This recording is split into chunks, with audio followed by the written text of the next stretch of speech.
The sack cushioned the line, and he had found a way of leaning forward against the bow so that he was almost comfortable. The position actually was only somewhat less intolerable, but he thought of it as almost comfortable. These descriptions may seem straightforward, just plain portrayals, but they reveal the old man's fishing skills, his communication with the fish, his sensitivity to the course and movement of the boat, and his understanding of the fish, all subtly conveyed through the text. The old man and the fish were locked in a struggle for a long time. Eventually, the old man began to pity the great fish that he had hooked, just as he had for the terns. He is wonderful and strange, and who knows how old he is, he thought. Never have I had such a strong fish, nor one who acted so strangely. Perhaps he is too wise to jump. He could ruin me by jumping or by a wild rush. At this moment, the old man's sympathy for the great fish had deeply connected him with his opponent. It was more than just the fishing line that bound them, but the old man's understanding, sympathy, and respect for the fish. How well did the old man understand the fish? He seemed like a top martial artist, with two evenly matched fighters facing off, not yet making a move, but the battle was raging in the old man's mind. After the old man had faced the fish all night, and when the sun had risen further, the old man realized that the fish was not tiring. "God, let him jump," the old man said. "I have enough line to handle him. Maybe if I increase the tension just a little bit, it will hurt him and he will jump," he thought. Now that it is daylight, let him jump so that he will fill the sacks along his backbone with air, and then he cannot go deep to die. At this point, the old man didn't yet know it was a marlin, but he knew the fish's habits well. Under pain and hunger, the fish would jump and struggle, filling its body with air, so it wouldn't sink to the bottom and die. He could handle it and find it. The old man had only brought a bottle of water when he set out to sea and no other supplies. How could he survive on this vast ocean? He needed to find food. For an experienced sailor, finding food at sea is easy. He just needs to fish. But how could he catch other fish while fighting a big one? The old man was truly remarkable. He draped the line over his left shoulder, braced his left hand and arm on the seat, removed the tuna from the hook, and replaced the hook. He pressed a knee against the fish, cut from its neck to its tail, slicing off deep red strips of meat. These strips were wedge-shaped, cut from the backbone to the belly.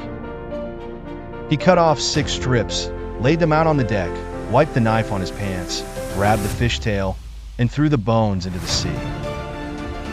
Look, the old man skillfully ate the freshly caught tuna as if it were breakfast. This is the old man's strength. He wouldn't let himself go hungry at sea, providing for himself. When did the old man realize how big the fish was? He wanted to see it, to have the fish display its length, width, and beauty before him. At this moment, the old man and the great fish are one. The old man says, "I have never seen anything bigger, more beautiful, more composed, or more sublime than you, brother.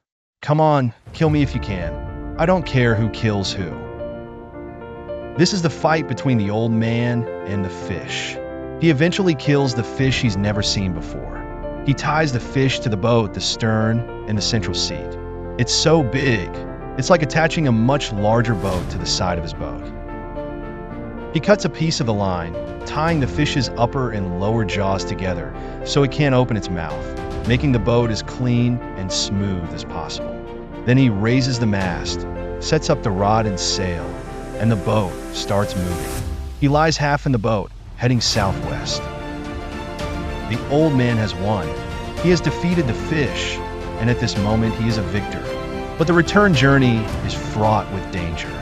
The old man has no supplies, and he can't stop the smell of the fish's blood from spreading in the sea. He worries about the sharks coming. He says, "If the sharks attack us, then may the Lord protect me and this fish." He always had this worry. It's his experience, and he knows the return won't be smooth.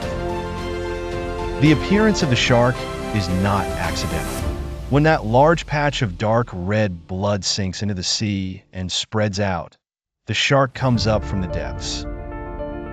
It surged up so fast, bursting through the blue water and into the sunlight.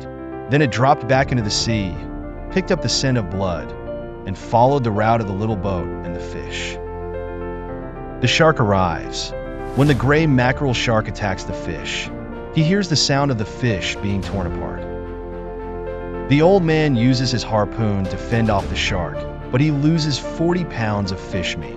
At this point, the old man says the most famous line from The Old Man and the Sea: "Man is not made for defeat. A man can be destroyed but not defeated." This represents a conviction, a spirit, and a potent force within the old man and the sea. This statement is akin to a bullet, a manifesto. It embodies the old man's resolve, Hemingway's ethos, and a stance for all who resist yielding to life's challenges, constraints, and destiny.